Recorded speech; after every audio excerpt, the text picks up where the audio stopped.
Hey guys, for this video, you're going to officially meet my birds, Pineapple and Pumpkin. So I'm going to share exactly how I started liking birds and a little bit about Pineapple and Pumpkin and what they're like. So let's do it. The funny thing is, I never actually really liked birds, which is really ironic because now I have two of them. So it wasn't that I hated them, it's just I wasn't really fond of them because of the bad experiences I had with birds growing up. So I'm from Brooklyn and I'm used to the city life, and the only birds that I ever really interacted with were pigeons and seagulls. Now pigeons, you know, they're like the rats of the sky, and seagulls, on the other hand, they are complete jerks. Both of these experiences that I'm going to share actually happened to me when I was in middle school. So the first one, I used to always go to my friend's house after school, and she lived near Coney Island Beach. So on this particular day, we wanted to get food, so we got some Chinese takeout, and I got what I always used to get, which was fantail shrimp with tartar sauce and crinkle cut fries. And my friend, she also got something with shrimp in it, and it was just shrimp fried rice. So we thought it would be a good idea to go eat on the boardwalk because we were by the beach and we can just walk to the boardwalk, which was just a few blocks away. So we brought our food with us, and by the time we got to the boardwalk, we saw some seagulls in the distance, and we went to go find a bench to sit on. And before we could even sit down, all the seagulls were already coming towards us, and I figured it was because they smelled our food. And yes, seagulls surprisingly have a sense of smell, which is pretty cool. The seagulls are coming towards us. They're flying all over us, you know, like little vultures trying to get at our food. We didn't even get the chance to eat our food yet, and I was just like, okay, we need these birds to go away. So I thought, like, okay, these birds are hungry, let me just throw them a piece of shrimp and maybe they'll leave us alone. That was a terrible idea because once you give them a little bit, they're gonna ask for more. And what ended up happening was I didn't want to give them my shrimp anymore, so we got chased off of the boardwalk by the seagulls, and it was just like a terrible experience to just be chased by birds. I think seagulls are pretty smart because they knew we had food and they smelled it, so they were just gonna come get it from us. So that was the first experience. But the second experience, okay, so in middle school in New York City, that is around the time when your parents let you take the train on your own to and from school. So on this day, I was taking the train home, and I was with my sister and our friend. It was the winter, and I remember wearing this really ugly, oversized lime green jacket. After we got off the train, I remember being a few steps ahead of my sister and our friend. So home is about a 7-minute walk away from the train station. So when I was about 2 blocks away from home, I remember coming to the end of a block, but before I reached the end of the block, I saw something in the corner of my eye, so I looked up, and it happened to be a seagull. And this seagull, it was gliding around me, and then it started swooping down towards me. On this cold winter day, I feel a hot sensation on the side of my neck, and I was just like, No, the seagull did not just poop on me. And it did, and it smelled disgusting. And seagull poop, it smells like the ocean mixed with hot oysters and seashells. You know, just all over me. Poor little me, like in an ugly lime green jacket that the seagull probably saw, and he probably didn't like my jacket, which is why he chose me as his target. Because I know he swooped down, he could have pooped anywhere else, but he chose me. He chose me. I was the chosen one for his poop. Birds don't get enough credit. They're incredibly smart. So I think seagulls, they poop on people because they probably think it's funny. I got pooped on, and it was so embarrassing because on that block was also a bus stop. And right after the bird pooped on me, a bus happened to be pulling into the bus stop, and loads of people got off of the bus and they saw me with poop on my neck. It was so gross. And the sad thing is I didn't have any tissues or napkins to wipe the poop off, but luckily our friend, she happened to have only one napkin, and I remember it was from Dunkin' Donuts, so I used that Dunkin' Donuts napkin to wipe the poop off of my neck and off of my jacket. And it was so gross because it was a lot of poop and I couldn't get all of it with that napkin. Okay, so I was like 2 blocks away from home, right? I was just like, okay, I'm gonna get home. I'm so close. Right when I get home, I'm going to wash off this poop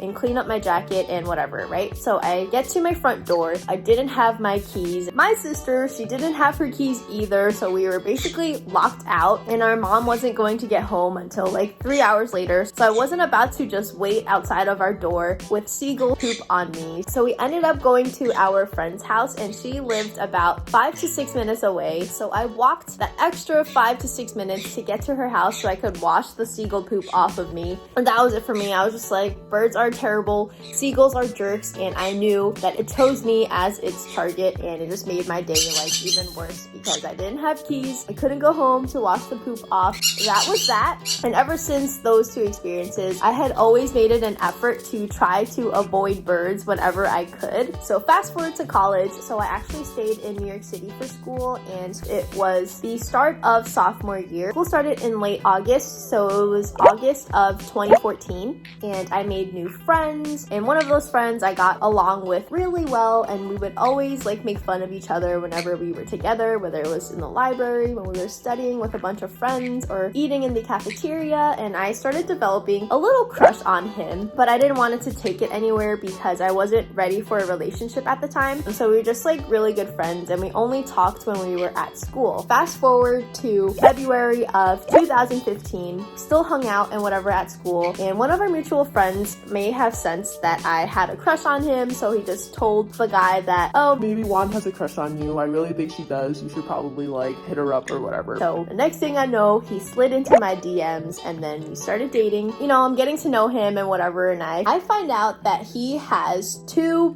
birds, two peach-faced lovebirds.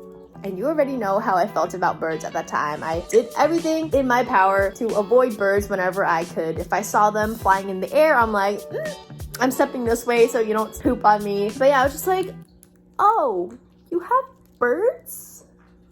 That's cool. So I was just like, okay, whatever, he has birds. Like, I love animals, but maybe I'll give his birds a chance or whatever. So the first time I went over to his place, I remember sitting on the couch, and I met his parents, and they were absolutely amazing, and they still are because we're still together. First thing I remember seeing was a green blob darting through the air right over me, and I was just like... After the first green blob, there was another green blob that flew right after it, and I was just like... There's birds free flying inside of your apartment. I was just shook because I didn't expect those birds to be out of their cage flying everywhere, and it was like a real shock to me. But I kept my composure, you know, because I'm meeting his parents and I want to make a really good impression that like, oh, these birds can't faze me. I think the same day I ate dinner at his place, and one of the things that I won't forget was one of his peach-faced lovebirds flying over the dinner table, right over our food. I was just thinking like, why are these birds out of their cages? What if they decided to poop in our food? Like, what are we gonna eat like if they poop in our food? Being a person that has never had birds before, I was just used to the whole flying over our food during dinner, even eating dinner with a bird. The only thing I knew about birds at the time were seagulls are jerks and their poop smells terrible. But yeah, so we're still dating, and I of course would go over to his place more often, and I was starting to get used to his birds, but I wasn't like too comfortable yet because I remember one of his lovebirds, his name was Hulky. I actually made a video about him, and one of the things that he liked doing that I thought was really cute was that he would just sit on your head and do absolutely nothing. But yeah, this one day he was just chilling on my head, and I was just like taking it in, and I was so happy that he was there. But I didn't expect him to poop on my hair, and my boyfriend was just like, I think Hulky just pooped on your hair. and I was just freaking out. I was like, did he really just poop on my hair? It brought back flashbacks of when I got pooped on by the seagull, and I know you can't even compare the two because seagull poop is like this big and lovebird poop is like this big. But what did I know? I still wasn't used to birds, and I was just in complete shock that he just took a dump on me. So I had to jump in the shower. I was like, I have to go in the shower right now. I need to wash it off. I have to wash this poop out of my hair. And it was like the tiniest poop ever. And the funny thing is, I didn't wash my hair once or twice. I washed it 3 times to get this amount of poop off of my hair, which is completely ridiculous now that I'm thinking about it. I was so dramatic at the time, and it's just It was funny. It was because of Hulky that I started liking birds, because I realized how affectionate that birds really are and how much love they actually have to give you. And it was all thanks to this little lovebird. At the time, we're two broke college students, and one of the things that we liked doing was just walking into Petco's and staring at all the animals. I started to like birds. I would always go to the bird enclosures and stare at the parakeets and the Quakers and conures that they had. We were already together for about a little over a year. This day we went into a Petco and we went to go look at the birds like we did as usual. This bird that we met was a green cheek conure, and it was Pineapple, and she was different than all the other birds that we came across because she really wanted to get our attention. So when we went up to her enclosure, she would just jump up and down and be so excited to see us. And then she also like flipped onto her back, and we were just so amazed at how she just wanted our love, and we just felt so bad that she was in her enclosure and we wanted to get her. We were both like, we're never going to see a bird like this again. We walked into so many Petcos and none of them ever interacted with us the way she did, so we didn't end up getting her that same day. We actually slept on it for a day. We had to think about who she was going to stay with. Was she going to stay with me, or was she going to stay with my boyfriend? But we ultimately decided that she was going to stay with me. So as a new bird owner, I made quite a few mistakes, and one of the first mistakes that I made was not doing enough research before I actually got Pineapple, but we can save that for another video. Because she was my first bird, I was set on making sure that she had everything she needed so that she could be happy, because this was my first bird and she was my baby. Because I was a new bird owner, I made my boyfriend sleep over at my place so that he made sure I did everything right. So that's how I got into birds, and that's how I got my first bird. Eventually, Pineapple moved in with my boyfriend because I hated having to travel back and forth between home, school, and work, and my boyfriend actually lived closer to school and to work, so it made more sense that Pineapple lived with him so I could just sleep over more at his place and save some time on traveling between school, home, and work. This is Pineapple. She is my firstborn. I know I didn't give birth to her, but she's my first baby. She's my daughter. She's my baby. When I got her, she was about 3 to 4 months old, and she did come clipped because most of the birds at pet stores are already clipped before they are brought home. She is a pineapple green cheek conure, and I know she kind of looks like a cinnamon, but the way to tell the difference is if you look underneath their wings. If it's more lime green, then that means they are a cinnamon, and if they are more yellow underneath their wings, it means that they are a pineapple. I know she has like some red on her belly, but she did have more red feathers like a little bit above her chest. I'm gonna insert a picture of what she looked like when she was a baby. About Pineapple, she does have a weird breathing problem. You can't see her right now, but sometimes when she's just chilling, you can see like on the right side of her chest, it will inflate really big and then go back in, and it'll just happen like a couple times. But that is because we found this out a few months after we got Pineapple, because we did take her to our avian vet, and he said that she might have had a vitamin deficiency when she was growing up. So some of her body parts may not have developed the right way, which is why sometimes her chest pops out more than usual. Our avian vet at the time suggested that we could go to another avian vet facility where they had more equipment so they could do more in-depth tests on Pineapple, but we didn't feel like we should go because we didn't really want to put any stress on her, and I feel like she may have needed to be put under, and we didn't want to do that, but maybe we will do that in the future, who knows. But as of right now, she is completely healthy and she is amazing. She is 4 years and 7 months as of right now, and she is the nippy one out of the two. She is really sassy and she always knows what she wants, and she makes sure that me and my boyfriend know how to please her because she will give us a little nibble on the earlobes, and it's not fun. She also does give warning bites, and most of the time you never see those bites coming because she's really sneaky about it, and whenever she does bite really hard, it does draw blood. She is more bonded with my boyfriend. She's really sleepy right now.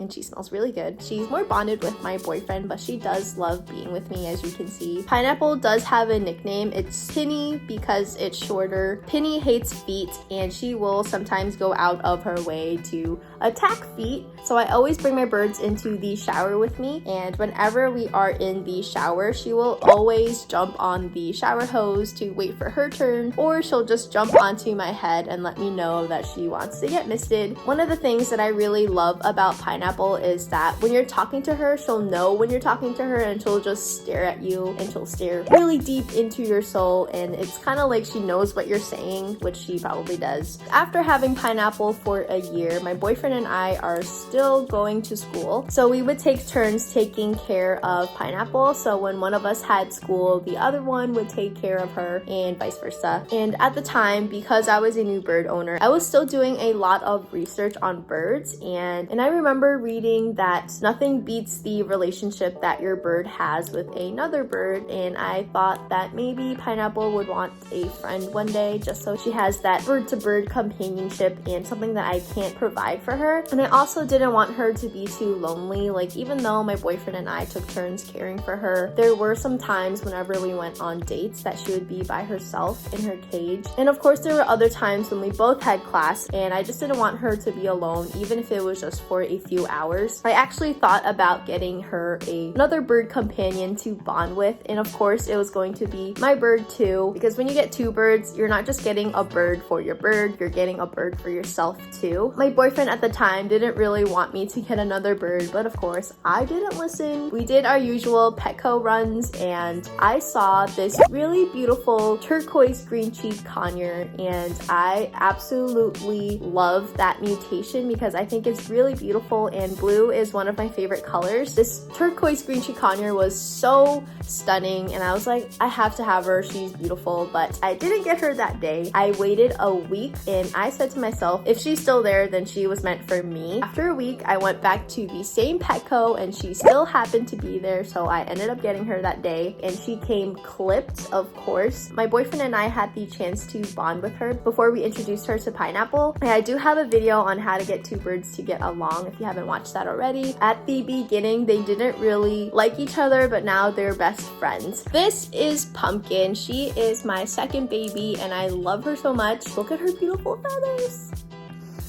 Oh, she smells so good.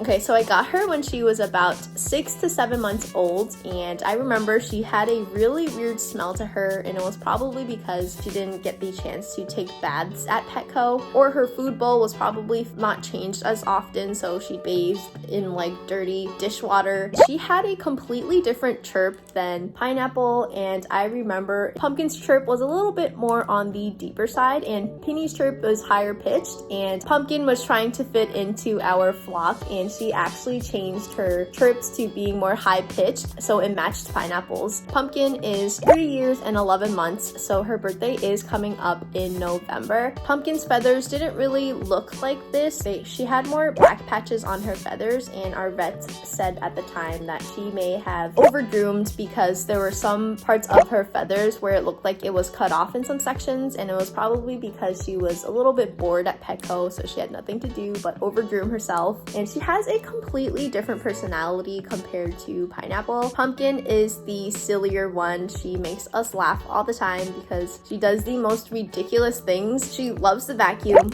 Every time we turn it on, even when she's in the other room, she'll fly into the room where the vacuum is just so she could be around it, and she'll just make these little cute chirps. She's also a fly detector because in the summer when we had some fruit flies flying around, like obviously I can't see them, but she sees them. Every time she saw a fruit fly on the wall, she would just stare at it and be like, guys, there is a fly on the wall. There's a fly right there. Another thing that Pumpkin likes is sitting on the faucet while you are doing dishes. She'll just sit there and watch you do dishes and patiently wait until you're done. The weird thing is she doesn't have a problem with feet. Like if I just stick my foot here, she's not going to bite me. Pumpkin doesn't really bite the way Pinny does. Like, Pinny will give you a warning bite, but Pumpkin, on the other hand, will just do a little cute chirp and then lunge at you a little bit just to let you know, like, hey, I don't like that, stop it. She just always lets me know when she doesn't like something, and she doesn't really bite me, and when she does bite, which is really rare, she just puts a lot of pressure and she doesn't draw blood. Pumpkin loves Pineapple the most, but she does love being with me and my boyfriend. Pumpkin is also the independent one of the two because Pinny will always want to be with my boyfriend and I, and Pumpkin, on the other hand, whenever she feels like playing with her toys, she'll either go into the cage and play with them or go onto the play gym. So these are my babies. I love them both so much,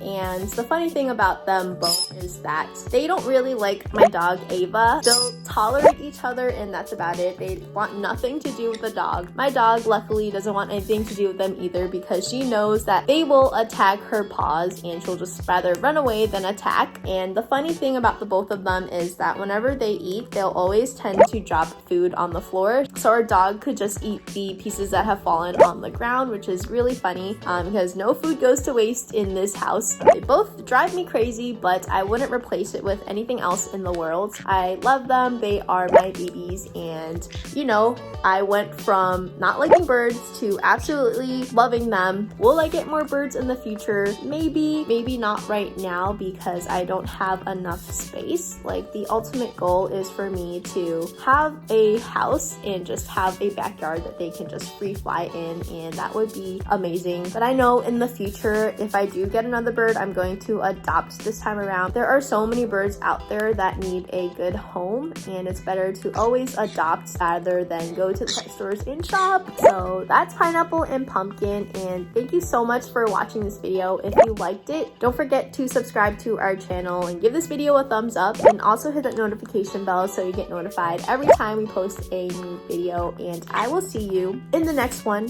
Bye!